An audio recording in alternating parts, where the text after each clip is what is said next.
मार दी यहाँ पे। उसने बोला कि शायद मुस्लिम नहीं है, उसने उसको गोली मार दी। आतंकवाद का कोई मजहब नहीं होता, यह तो बुद्धिजीवी वर्ग पहले से कहता आ रहा है। लेकिन मंगलवार को कश्मीर के अनंतनाग जिले के बैसारन घाटी में हुई आतंकी हमला ने पूरे विश्व के सभ्य समाज को सोचने पर मजबूर कर दिया, जहां पर्यटकों से उनका मजहब पूछकर उनकी जान ले ली गई। भारत का मिनी स्विट्जरलैंड कही जाने वाली बैसारन घाटी गोलियों और चीख पुकार की दहशत भरी आवाज से गूंज गई। स्थानीय लोगों के अनुसार आतंकवादी पुलिस जैसी वर्दी में थे। उन्होंने पहले लोगों से उनका धर्म पूछा, फिर कलमा पढ़ने को कहा और फिर हिंदू है कहकर गोली मार दी। मृतकों की संख्या 28 बताई जा रही है और करीब 17 लोग घायल भी हुए हैं। इनमें 2 विदेशी नागरिक भी थे, जिनमें एक नेपाल और एक यूएई के नागरिक थे। इस कायराना हमले की जिम्मेदारी पाकिस्तान स्थित संगठन लश्कर-ए-तैयबा के मुखौटे संगठन द रेसिडेंट्स फ्रंट यानी टीआरएफ ने ली है। टीआरएफ ने एक पेज के संदेश में ये भी लिखा कि जम्मू कश्मीर में जो गैर स्थानीय लोगों को बसाया जा रहा है, उसके खिलाफ ऐसे ही हिंसा की जाएगी। इस हमले के बाद पूरा देश आक्रोश में है और कश्मीर में कड़ी सुरक्षा और निगरानी की व्यवस्था की गई है। प्रधानमंत्री नरेंद्र मोदी ने कहा है कि इस जघन्य अपराध के पीछे जिन लोगों का हाथ है, उन्हें बख्शा नहीं जाएगा और उन्हें न्याय के कटघरे में लाया जाएगा। इस मुद्दे पर चर्चा करने के लिए आज हमारे साथ हैं एमपी पुलिस के पूर्व डीजी संजय कुमार झा जी। इस घटना की जानकारी पर आपकी पहली प्रतिक्रिया क्या थी? बहुत ही हृदय विदारक, बहुत ही दर्दनीय और मैं समझता हूँ कि पूरे देश को झकझोर देने वाला। कि इसके पहले जितनी भी घटनाएं कश्मीर में हुई, सामान्यतः टारगेट हमेशा सिक्योरिटी फोर्सेस के पर्सनल को किया गया। आपको याद होगा कि 2019 में जब पुलवामा की घटना हुई थी तो उस समय भी सीआरपीएफ के ऊपर अटैक किया गया था। लेकिन ये इस स्केल पे ये पहली घटना है जिसमें टूरिस्ट के ऊपर अटैक किया गया। एक निर्दोष नागरिक जो वहां पे केवल घूमने के उद्देश्य से गए थे, उनके ऊपर अटैक हुआ है। तो ये और भी महत्वपूर्ण है कि विगत कुछ समय से जब कश्मीर में स्थितियां अच्छी हो रही थी और टूरिज्म को काफ़ी बढ़ावा भी मिल रहा था, इकोनॉमी में लगातार सुधार हो रहा था और लोग ग्रेजुअली जो टेररिस्ट घटनाएं थे उससे अलग हो रहे थे, वो धीरे धीरे इतिहास का हिस्सा बनता जा रहा था। तो उस समय ये अटैक किया गया और ऐसी जगह पे किया गया है जो वीकेस्ट स्पॉट हो। पहलगांव का ऐसा एरिया है जहाँ पे पूरे देश से लोग घूमने जाते थे और ये सुरक्षित माना जाता है। और नॉर्मली जैसा आपने देखा होगा कि एक तस्वीर है जो हम सबको न केवल अभी विचलित कर रही है बल्कि आगे आने वाले समय में हमेशा के लिए विचलित करेगी। घटना जो आई है सामने, एक महाराष्ट्र की जिसके सामने उसके पति की हत्या कर दी गई और उसने जब उन दरिंदों से ये कहा कि आप मुझे भी मार दो, तो उसने कहा कि नहीं, आपको नहीं मारूंगा, आप तो जाकर के प्रधानमंत्री को जाके बताओ, मोदी जी को जाके बताओ। तो ये सब दर्शाता है कि इसके पीछे एक गहरी साजिश तो थी ही, लेकिन जो घटना को जिस तरीके से अंजाम दिया गया वो बहुत ही अलग ढंग का है और इसके पीछे सुनियोजित साजिश तो है ही, लेकिन साथ में पहली बार ऐसा हुआ कि जो कश्मीर के अंदर लोग थे वो भी इसके खिलाफ आए हैं। वो एक अच्छी बात भी रही है इस पूरे घटनाक्रम में। लेकिन कहीं ना कहीं जो एक शांति बहाल हो रही थी, जहाँ पे कश्मीर अपने पुराने इतिहास से अलग हट करके प्रगति के राह पे चल निकला था और इंटीग्रेट भी हो रहा था सभी के साथ, तो उस चीज़ को चोट पहुंचाई गई है। आपकी पोस्टिंग चंबल जैसे इलाकों में रही है जहां नक्सलवाद और आतंकवाद एक समय पे अपने चरम पे था। आपके हिसाब से ऐसी घटनाएं जहां पूर्वानुमान नहीं लगा सकते हैं, तो टाइम ऑफ अटैक में ऐसी घटनाओं में प्लान ऑफ एक्शन की प्रायोरिटी क्या होती है? देखिए, ये सभी घटनाएं अपने आप में अलग अलग हैं।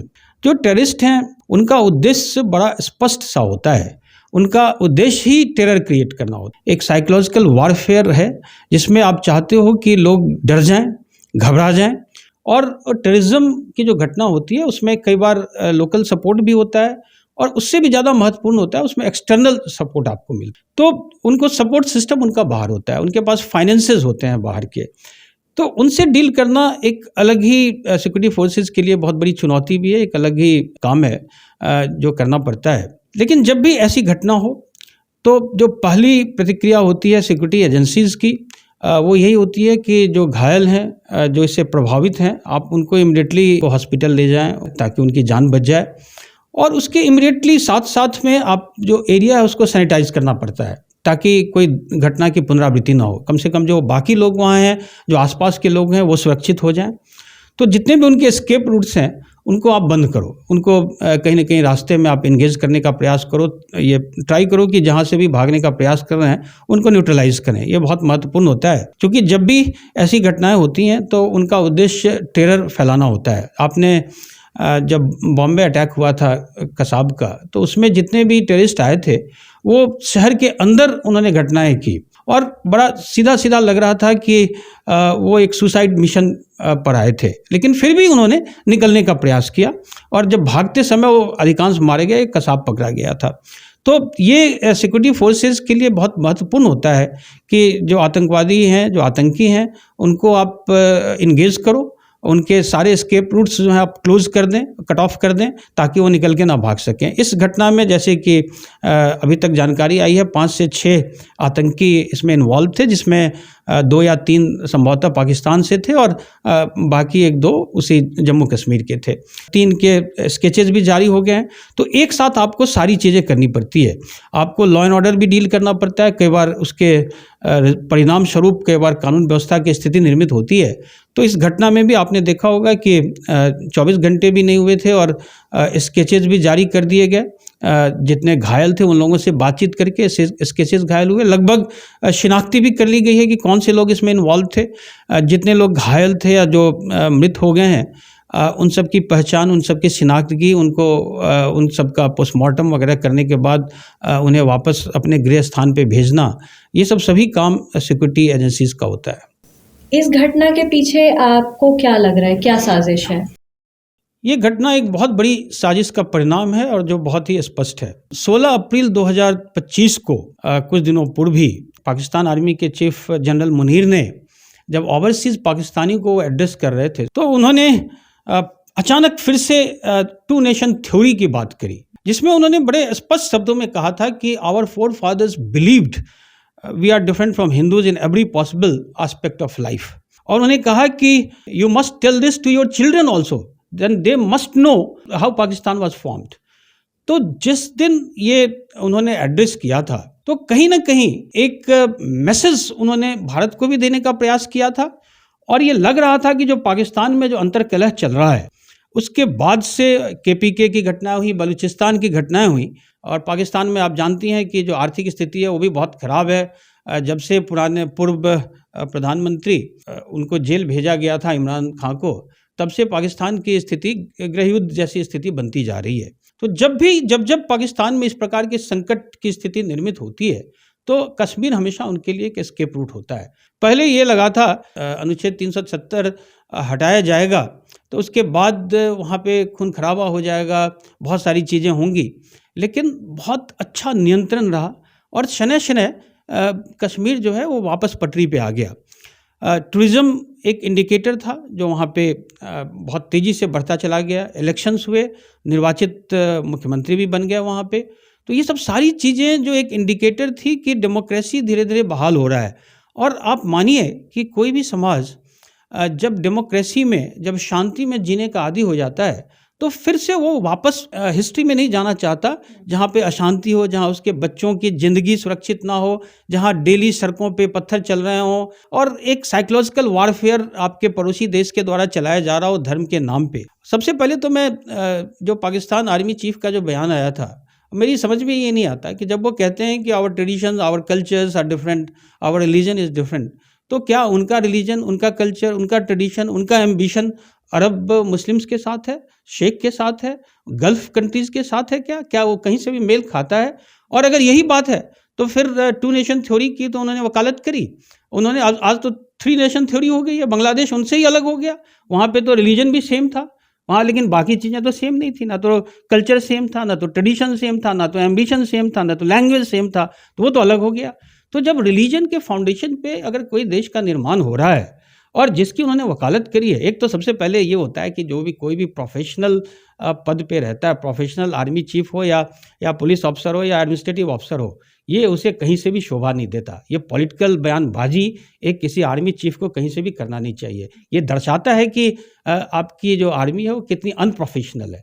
यहाँ पे आपने क्या कभी इस देश में सुना ये सब चीज़ें? जो धर्म की बातें एक आर्मी चीफ करे, एक ऐसी बातें करे जिसका कोई संबंध नहीं है। जब तक आप एक अपने देश के सिक्योरिटी सिस्टम के बारे में बात करते हो, सुरक्षा की बातें करते हो, तो माना जा सकता है कि आपका काम है, आपको करना भी चाहिए। लेकिन आप धर्म को उकसा करके और तब आप बातें कर रहे हो, टू नेशन थ्योरी जो कि अब 3 नेशन हो चुका है, उसकी बातें कर रहे हो, जिसका कोई, मैं समझता हूँ कि जो बेसलेस है वो भी 21st सेंचुरी में 2025 में आप ओवरसीज पाकिस्तानी को ये सब बातें कह रहे हैं। तो ऐसा लगता है कि जो वो फ्रस्ट्रेशन है और वो जो एक आलोचनाएं उनकी हो रही थी, उससे निकलने का एक ये तरीका है। और एक कहीं ना कहीं इसके पीछे सभी मानते हैं कि जो विदेशी जो आतंकी थे वो तो हैं ही, वहीं से लश्कर तैयबा और जो उनका एक विंग है TRF, वो इसके पीछे है। टाइमिंग बड़ा महत्वपूर्ण है इसका। अभी अमेरिका के उपराष्ट्रपति भी देश में दौरे पे हैं। जब अमेरिका के उपराष्ट्रपति देश में दौरे पे हैं, उस समय इस प्रकार की कायराना घटना करना, तो एक मैसेज भी पूरे वर्ल्ड को देना है कि जो कश्मीर अभी तक लग रहा था कि शांत हो गया, वो डिलिबरेटली उसको फिर से न्यूज़ में लाना चाहते हैं। हमारे प्रधानमंत्री जी भी उस समय सऊदी अरबिया के दौरे पे थे, तो उस समय ये घटना करी गई। तो लगातार जो ये 3-4 चीज़ें हुई हैं, इसकी टाइमिंग, इसका बैकग्राउंड, आर्मी चीफ का स्टेटमेंट, कश्मीर में लौटती हुई शांति व्यवस्था, ये सब का एक कम्बिनेशन था, जो फ्रस्ट्रेशन था और जो एक साजिश थी, जो एक सुनियोजित था कि इसको कैसे डाइवर्ट करके फिर से कश्मीर की तरफ ले जाएं, तो ये उसी का नतीजा है। ऐसी घटनाओं की अब पुनरावृत्ति ना हो, इसके लिए क्या किया जा सकता है? देखिए, एक किताब थी डे ऑफ द जैकल, जो फ्रेडरिक फोर्सिथ की थी, जिसके ऊपर एक फिल्म भी बनी हुई है। उसमें लोगों को ये समझना होगा कि उसमें एक बड़ा अच्छा स्टेटमेंट है सिक्योरिटी एजेंसीज़ के लिए, कि जब वो टेररिस्ट है वो ये कहता है कि you have to succeed every time, I have to succeed once. जो सिक्योरिटी एजेंसीज हैं उनको हमेशा आपको सफल होना है। आप एक बार भी अगर आप मिस कर गए तो बड़ी घटना हो जाती है। ऐसी हजारों घटनाएं प्लान करी गई होंगी और जिसको पहले ही ख़त्म कर दिया गया होगा। वो घटनाएं ऐसी हुई होंगी जो पहले ही न्यूट्रलाइज कर दिया गया होगा। आज ही आपने न्यूज़ देखा होगा कि 2 टेररिस्ट अभी फिर से पाकिस्तान बॉर्डर से आए थे, तो उनको न्यूट्रलाइज किया गया। खास करके आपको जब विदेशी सहायता मिल रही हो, आपकी फंडिंग वहाँ से हो रही हो और उस आपको ये कहा जाए कि आप जा कर के अगर आत्मघाती घटना कोई करेंगे और आप अगर ख़त्म भी हो गए, आप मारे जाओगे तो आपको जन्नत नसीब होगी, उसको एक रिलीजियस इसमें लपेटा जाए, तो कहीं ना कहीं ब्रेन वॉश करके आप उनको भेज देते हो। जब नवयुवक हैं जो शायद समझ भी नहीं पाते कि क्या, उनको लगता है बस जन्नत नसीब हो रही है। तो हर आतंकवादी संगठन जो है वो इसका बखूबी इस्तेमाल करता रहता है। तो इस वजह से इस प्रकार की घटनाएं होती हैं। तो इसकी पुनरावृत्ति नहीं होने के लिए सबसे बड़ी चीज़ तो है कि हमें बहुत ही सावधान रहने की आवश्यकता है। पहला तो मैं ये कहूँगा कि अगर मैं सिक्योरिटी एजेंसीज़ की बात करूँ, उन्हें हमें प्राथमिकता देनी होगी, उनको बहुत ही प्रोफेशनल बनना पड़ेगा। वैसे इंडियन जो इंटेलिजेंस एजेंसीज़ हैं वो काफ़ी अच्छा काम कर भी रही हैं। उन्होंने समय समय पे दर्शाया है और बहुत सारी ऐसी घटनाएं हैं, हज़ारों मैं समझता हूँ, जिसको उन्होंने ऑलरेडी रोका है। लेकिन जब ये घटना अभी हुई है, वो ऐसा लग रहा है कि ये कहीं ना कहीं एक इंडिकेशंस आ गया होगा, या सोचना चाहिए था कि जब वहाँ पे बहुत सारे टूरिस्ट जा रहे हैं और जो स्टेटमेंट्स जो पाकिस्तान से दिए जा रहे थे, उसके आलोक में अगर वहाँ आसपास में कोई सिक्योरिटी फोर्सेज रहती तो संभवतः एक डिटरेंस का काम थोड़ा बहुत कर सकती थी। लेकिन उसके बावजूद, जैसा मैंने कहा कि आप चप्पे चप्पे पे हर घर में तो पुलिस तैनात कर नहीं सकते, तो ऐसी घटनाएं कई बार सब रोकने के बावजूद होती हैं, सारे सिक्योरिटी एजेंसीज के सभी प्रयास करने के बाद भी होती हैं। आपने देखा होगा कि वेस्टर्न कंट्रीज़ में भी, यूरोप में भी, USA में भी ऐसी घटनाएं हुई हैं, जबकि उनके इंटेलिजेंस सिस्टम काफ़ी अच्छा काम भी करता है, उसके बावजूद ऐसी घटनाएं होती हैं। हम लोग बहुत अलर्ट रहें। और मैं तो ये कहूँगा कि इंटेलिजेंस एजेंसीज़ क्यों, हमारा हर व्यक्ति जो है, हमारा नागरिक, वो एक इंटेलिजेंस अफसर होना चाहिए। सभी लोगों को सेंसिटाइज करने की आवश्यकता है, लोगों को ट्रेनिंग देने की आवश्यकता है, उनको समझाने की आवश्यकता है। हमें इसको किसी भी तरह से 2 समुदायों के बीच विवाद करने की स्थिति से बचना होगा। बहुत सारे ऐसे संगठन हैं, मुस्लिम संगठन भी हैं, जम्मू कश्मीर के जो नेतृत्व है, इवन अपोजिशन है, उसने, या मैं कई दूसरे प्रदेशों में भी देख रहा हूँ, वो खुल करके वो इसका विरोध कर रहे हैं। मैं यहाँ पे चाहूँगा कि जितने भी मुस्लिम संगठन हैं, मैं उनसे भी अनुरोध करूँगा कि ये एक समय है, कई बार इतिहास में कुछ ऐसा समय आता है जब आपको उठना होता है, जब आपको उठ करके बताना होता है कि आपकी आवश्यकता और आप जो यहाँ पे हो, एक स्टैंड लेने की ज़रूरत होती है। समाज, इतिहास कई बार आपको टाइम देता है और ये वो समय है जब स्टैंड लेने की ज़रूरत है, जब खुल करके सामने आकर के इसका विरोध, पाकिस्तान का विरोध करने की आवश्यकता है, आतंकवाद के विरोध करने की आवश्यकता है, जम्मू कश्मीर में जो घटनाएं हो रही हैं उसका विरोध करने की आवश्यकता है। ये देश सबको विश्व बंधुत्व को लेकर के बना था। ये देश हिंदू मुस्लिम ना बल्कि जितनी धर्म है, जितनी जातियाँ हैं, सभी को लेकर के बना हुआ है। इसमें कोई स्कोप ही नहीं है अलग अलग होने का, क्योंकि हम इस देश के नागरिक हैं, हम यहाँ पे हैं और हमें कहीं कोई परेशानी नहीं है, हम लोग सब एक साथ हैं। तो जो यूनिटी का मैसेज, इंटीग्रिटी का मैसेज, वो भी देने की आवश्यकता है। इस घटना के बाद आप लोगों को क्या संदेश देना चाहेंगे? मेरा संदेश बहुत सीधा सा है। चूँकि मैं 35 साल पुलिस अफसर रह चुका हूँ, कई बार ऐसी घटनाएं होती हैं जब हम विचलित हो जाते हैं। उस समय जो पहली चीज़ दिमाग में आता है वो होता है कि बदला, बस हमें बदला लेना है। लेकिन वो जवाब कब देना है, किसे देना है, ये भी बहुत महत्वपूर्ण है। ये हमारी सरकार है, उसका काम है, क्योंकि उनके सामने एक हॉलिस्टिक पिक्चर है, एक कंप्लीट पिक्चर है। लेकिन हम सबको एक बहुत ही इस ऐसे समय में शांति बना के रखने की आवश्यकता है, ठंडे दिमाग से संयत रहने की आवश्यकता है। उसमें विशेष रूप से ये जिम्मेदारी तो मैं कहता हूँ कि हमारे जो मुस्लिम लीडरशिप है उनकी जिम्मेदारी और बढ़ जाती है, क्योंकि उनको और ज़्यादा बताना चाहिए, क्योंकि उनको टारगेट करके जो सीमा पार से इंडिकेशंस दिए जाते हैं, मैसेज दिए जाते हैं, तो उनकी जिम्मेदारी अब बढ़ जाती है कि वो माकूल जवाब दें, वो बड़ा क्लियर मैसेज दे दें कि हमारे घर में जो होता है वो अपनी जगह होता है, आप कोई नहीं होते हो हमारे घर में दखलंदाजी करने वाले, हमारे घर में क्या हो रहा है वो बताने वाले। अगर ये मैसेज एक बार चला गया तो आप मान के चलिए कि आगे ऐसी घटना अपने आप नहीं होंगी।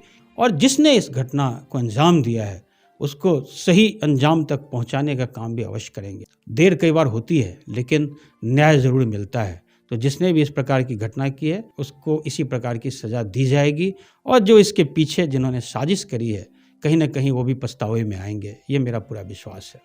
Thank you.